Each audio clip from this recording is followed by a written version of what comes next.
Hi, I'm Lisa Anderson with this week's Supply Chain Byte. So what's top of mind is autonomous drones and the need to scale. A couple of examples to talk through. First is AeroVironment, a battle-tested drone company that's been around for decades.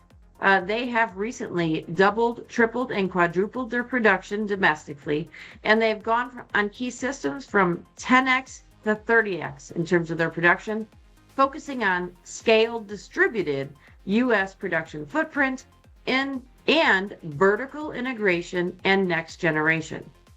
The other example is Andeville, a software-driven drone company, and they're focusing on hyperscale manufacturing module. And they also are going from 800,000 feet to 5 million feet with this hyperscale model, where they're producing tens of thousands of drones at low costs.